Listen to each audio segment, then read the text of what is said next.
As tech enthusiasts, we make a lot of purchases, a lot of tech purchases throughout the year. Usually, we talk about the best purchases we made. But today, we're going to do something a little different. We're going to take a look at the worst tech purchases of 2019 that we here at C4E Tech have made. So, what are our worst tech purchases? Let's go ahead, take a look.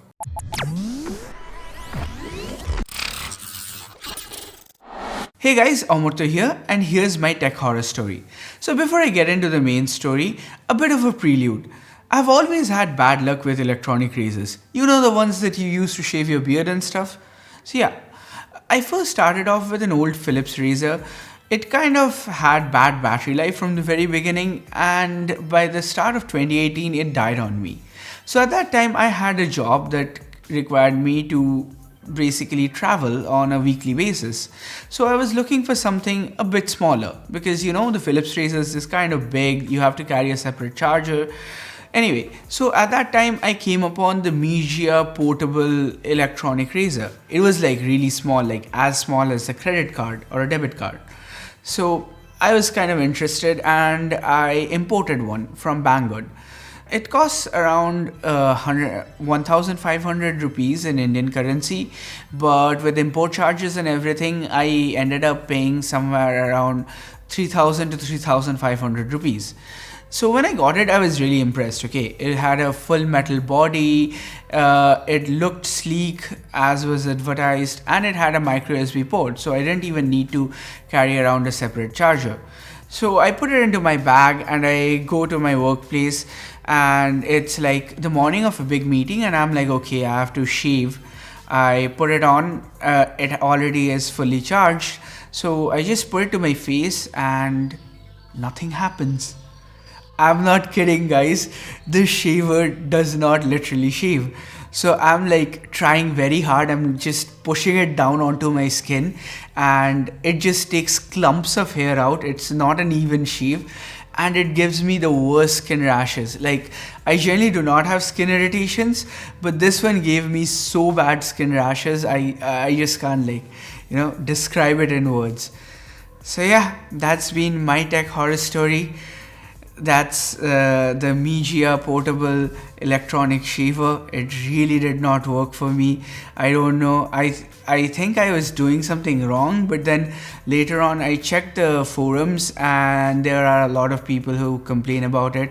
Apparently it only works if you have like a day 1 or a day 2 stubble and like your beard is really small, then it kind of works. But if you're dealing with something a little more if you're dealing with a little more hair on your face, then it doesn't work as well. So yeah, that's been my story. Hope you guys enjoyed it. Cheers. Hi guys, this is Gokul. This is probably the first time you are seeing me.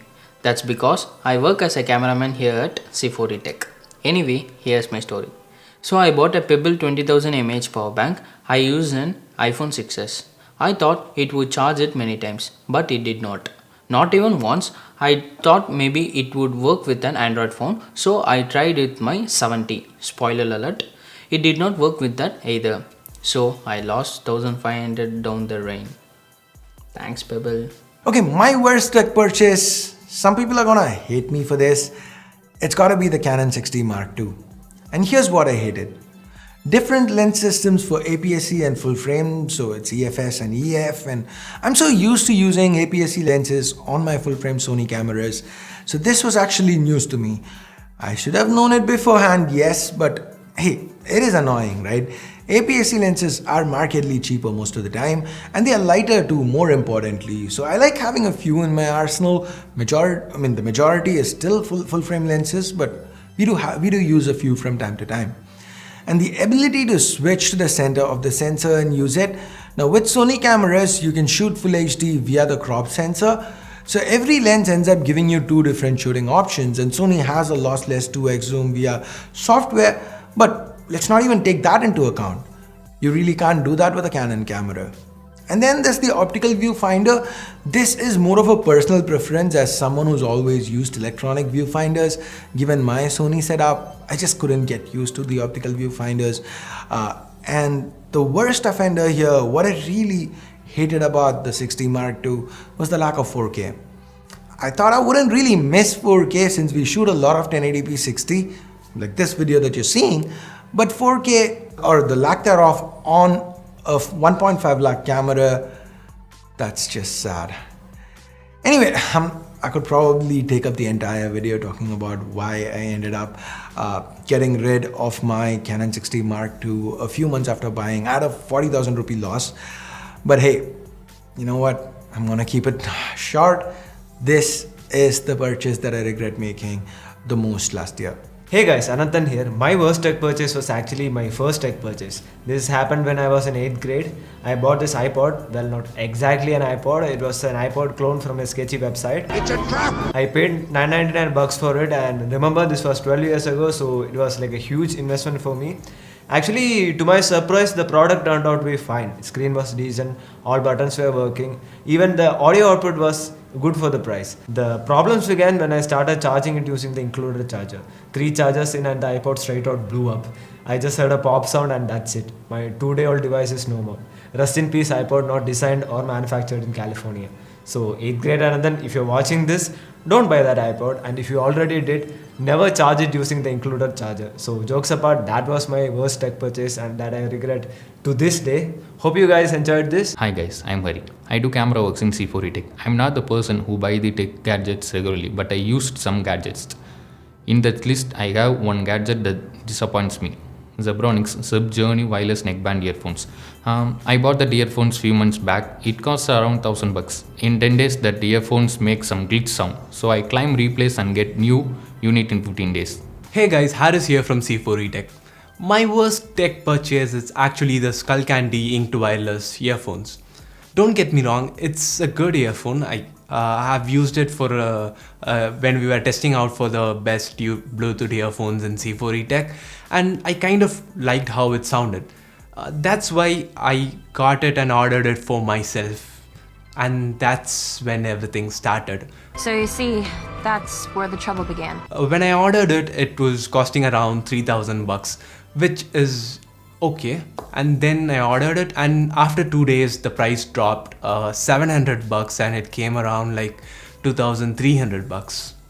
I went on ahead. I was like, okay, it's fine. It's already 2 days. The order has been shipped out.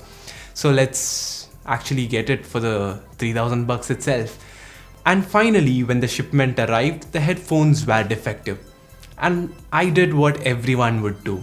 Went through the painful process of registering a complaint and asking for a refund. But the seller was not ready to give a refund. Instead, he told he'll be giving me a replacement. So I waited another week to get the replacement. And then I was like, okay, it's fine. I'm already paying $700 extra. So it took like a week to come. So I have to keep it at least for 3 months, right?